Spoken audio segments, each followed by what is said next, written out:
नमस्कार दोस्तों। मैं किसान के विषय में बात कर रहे थे। किसान को अन्नदाता कहा जा रहा है किसी बहुत सारे चैनल्स पे, सोशल मीडिया पे सब कह रहा है अन्नदाता। अन्नदाता कैसे?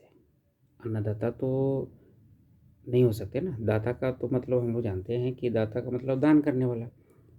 और दान का मतलब कोई अगर दान करता है तो जो है वो फ्री में दान करता है तो उसको दाता बोल सकते हैं ना। दान तो फ्री में ही होता है। अब ये फ्री में तो अपना अन्न नहीं दे रहे हैं, इसके एवज में पैसे ले रहे हैं ना। अब इसके एवज में जब पैसे ले रहे हैं तो अन्नदाता कैसे? तो ये किसान है।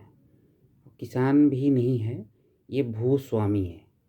भूस्वामी मैं इसलिए बोल रहा हूँ कि ये जो बड़े बड़े किसान होते हैं, मतलब जो जिनके ज़्यादा ज़मीन होते हैं, बहुत सारे ज़्यादा ज़मीन होता है, वो लोग जो होते हैं वही लोग ये हंगामा करते हैं, क्योंकि उनके पेट नहीं भरते। उनको जो है पेट नहीं भरने का मतलब ये नहीं है कि जो भूखे रहते हैं। पेट नहीं भरने का मतलब जो इनको जो है करप्शन करना है। जो बड़े बड़े लोग होते हैं, छोटे छोटे किसान को इन सब से कोई मतलब भी नहीं है। क्यों? एमएसपी और कुछ ये सब से उनको कोई मतलब ही नहीं है। क्यों नहीं मतलब है? क्योंकि उनके पास इतनी ज़्यादा उपज होती ही नहीं है कि उनको बेचना है। अब बड़े बड़े बड़े किसान की बात कर रहे हैं। अब बड़े बड़े किसान जो है खुद तो काम करते नहीं हैं, उनके खेत खेत में मजदूर काम करता है, तो वो अन्नदाता कैसे क्यों कहलाएंगे वो? अब वो मजदूर काम करता है उनके यहाँ। अब इस तरीके से तो फैक्ट्री में मजदूर काम करता है, फैक्ट्री मालिक को भी हम जो है दाता ही बोले फिर। उनको क्यों नहीं दाता बोले? जिस तरीके से ये अन्न अपना प्रोडक्ट करते हैं, वैसे ही मिल में अपने वो प्रोडक्ट करते हैं। तब ये दाता तो वो भी दाता है ना फिर। लेकिन ना ये दाता है ना वो दाता है, दोनों में से कोई दाता नहीं है। दोनों दोनों के यहाँ मजदूर काम कर रहे होते हैं। दोनों में से कोई अपना वर्क, अपना शारीरिक वर्क नहीं कर रहे होते हैं। दोनों ने अपने अपने जो है पूंजी फंसाए होते हैं फ़ायदा कमाने के लिए। अब फ़ायदा कमाने के लिए आप एमएसपी अब चाह रहे हो, तो फैक्ट्री मालिक क्यों नहीं चाहेगा जो हमें हमें भी एमएसपी दे दो? तो दोनों तरफ होना चाहिए ना। फिर तो उसको भी चाहिए, उसको नहीं चाहिए, आपको चाहिए। तो वो अब ये देखो, दोनों में क्या डिफरेंस है? वो अपना प्रोडक्ट कर रहा है तो उसमें अपना एमआरपी डाल रहा है। एमआरपी डाल रहा है, चाहे जिस तरीके से वो लाइसेंस लेना पड़ता है, क्या लेना पड़ता है, जो भी है वो इनका प्रक्रिया है, तो वो एमआरपी अपना डाल रहा है। एमआरपी से कम पे तो वो नहीं देता है ना। आपको लेने जाते हो कोई चीज़ तो एमआरपी से ही लेते हो। भले उस पे डिस्काउंट होता है, जो भी होता है वो अपना वो सोच समझ करके एमआरपी डालता है, कितना डिस्काउंट देना है, क्या करना है, वो अपना वो सारा करता है ना। आप क्यों नहीं करते? आप भी एमआरपी डालिए, क्योंकि आप छोटे किसान नहीं हो। माफ़ कीजिएगा, आप छोटे किसान की बात हम नहीं कर रहे हैं। छोटे आप बड़े किसान की बात कर रहे हैं। आप अपने उसको उपज करिए और उसमें जो है प्रोडक्ट पे अपना एमआरपी डालिए कि हमें ये एमआरपी मिलेगा तो हम देंगे। इस पर हमें कितना डिस्काउंट देना है, नहीं करना है, वो आप अपना फ़ायदा सोच करके करिए। आपको सरकार से एमएसपी क्यों चाहिए? अब सरकार ने आपको दिया, साल में 6,000 आपको दे रहे हैं ना सरकार आपको, किसान सम्मान निधि। मैं जानता हूँ कि 6,000 कम है, आपके लिए तो बहुत ही कम है, आपके लिए तो जो है वो कोई काम का ही नहीं है वो। लेकिन जो छोटे किसान है उसके लिए बहुत काम की चीज़ है। 6,000 रुपये मिल रहे हैं उसको, उसका क्यों नुकसान करना चाहते हैं?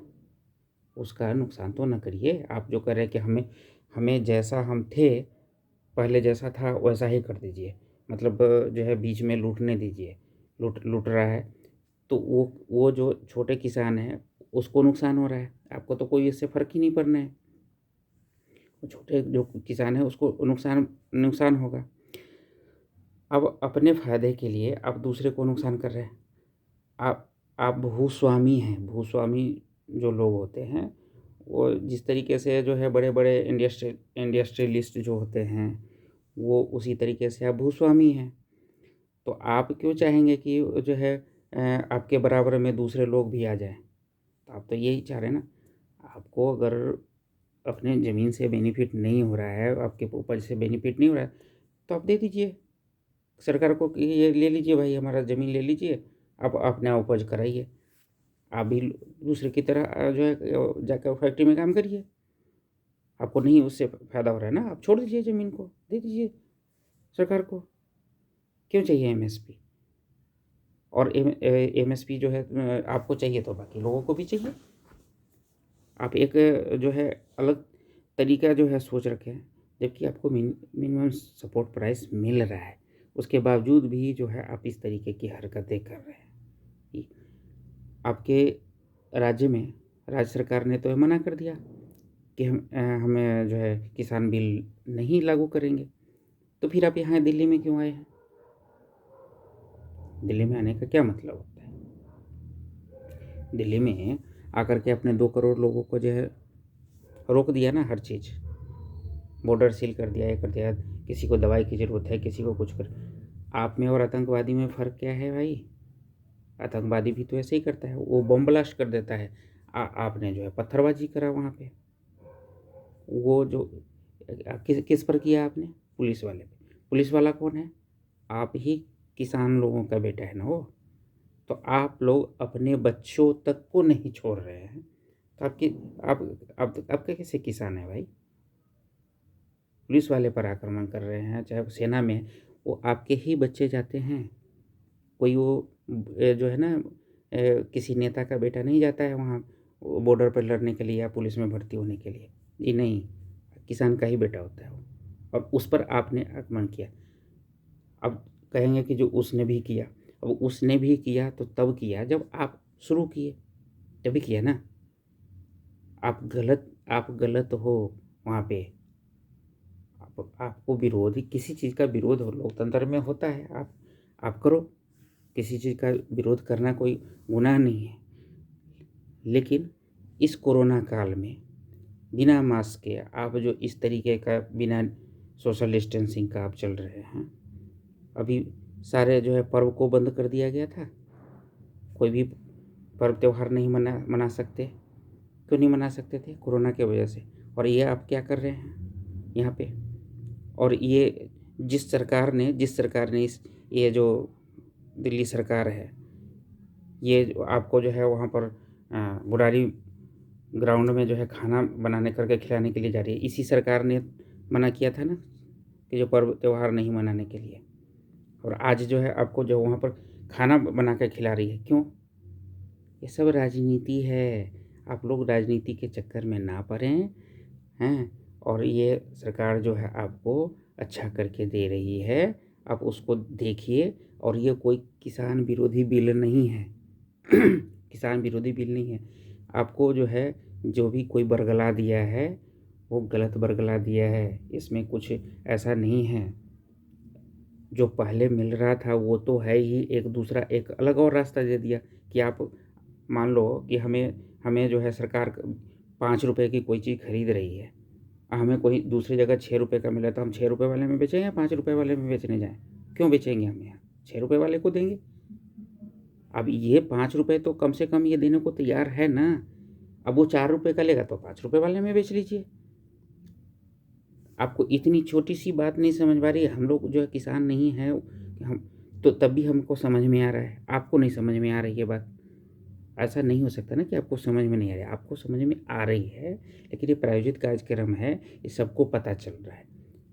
लेकिन आपको ये नहीं पता चल रहा है कि आपके आंदोलन के अंदर पीएफआई का जो है एंट्री हो चुका है, खालिस्तानियों का एंट्री हो चुका है। आप लोग को नहीं पता है इसमें जो है सारे आतंकवादी संगठन भी घुस जाएंगे और ये सारे आपके आंदोलन को ख़त्म करा देंगे, और आपके आंदोलन जहाँ के जैसों के तैसों वो करके चल रह जाएंगे। क्योंकि इसमें कोई कुछ कर देगा, कुछ ऐसी घटनाएं हो जाएगी, बस हो जाएगी बात ख़त्म, आपके आंदोलन रह गया। आप इस बात को सोचिए। आप इन सारे नेताओं को तो सबसे पहले बाहर इसमें से निकाल देते, और किसी भी एंट्री और एग्जिट पॉइंट को जो है आप जो बंद कर रखे हैं उसको नहीं बंद करना था। क्योंकि आपको हम लोगों का सपोर्ट कैसे मिलेगा? आप हमारा हवा पानी बंद कर दोगे, हमारे सपोर्ट कैसे लोगे आप?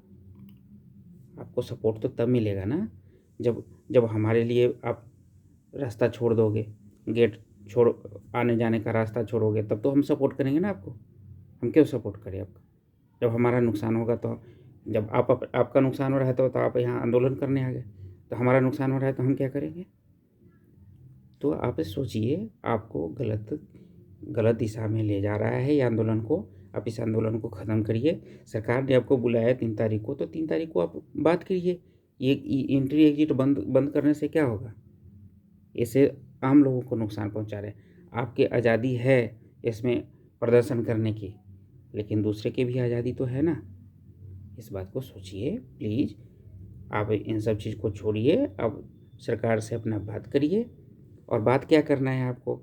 आपको आपको समझ में नहीं आ रहा है तो समझिए इस चीज़ को।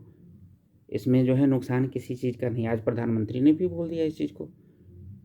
अब प्रधानमंत्री की बात पर भी विश्वास आपको नहीं है, देश के गृह मंत्री पर विश्वास नहीं है। आपको विश्वास किस पर आ रहा है? तो पप्पू पे, पप्पू के जैसे लोगों पर विश्वास आप करते हैं। राहुल गांधी पप्पू ही तो है, तो पप्पू के ऊपर आप विश्वास करते हैं।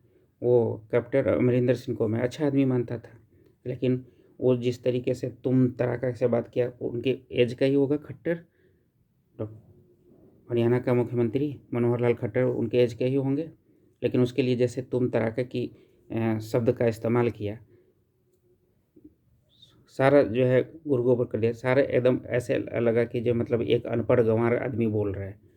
मतलब होना चाहिए ना कि मतलब एक रेस्पेक्टेबल किसी भी राज्य का मुख्यमंत्री है, वो भी किसी राज्य के मुख्यमंत्री है, वो कैप्टन भी सेना में भी रह चुके हैं। डिसिप्लिन उनको आना चाहिए, आता भी होगा। लेकिन इस तरीके से क्या व्यवहार, इस तरीके की बातचीत, बोलने का अंदाज इस तरह से जैसे मतलब बिल्कुल अनपढ़ गंवार हो, उस तरीके की बात कर रहा है। और सोचना चाहिए कि जो बात कैसे करें। उनके उनके बहकावे में आकर के आप यहाँ पहुँच गए, जबकि वो अपने राज्य में ये लागू भी नहीं कर रहे किसान बिल। तो नहीं लागू कर रहे हैं तो आप लोग यहाँ की किस लिए आए? वहाँ जो लागू ही नहीं होगा तो जैसे तो थे वैसे रहेंगे, तो फिर यहाँ आने की क्या ज़रूरत थी? आप सोचिए और इस चीज़ को जो है आंदोलन को ख़त्म करिए। कोई सारे जितने भी बॉर्डर है उसको खाली करिए। आप किसी ग्राउंड, जो आपको ग्राउंड दिया गया है उस ग्राउंड में जाइए, दूसरे लोगों को परेशानी से बचाइए, ताकि दूसरे लोग भी आपको समर्थन करें इस चीज़ का।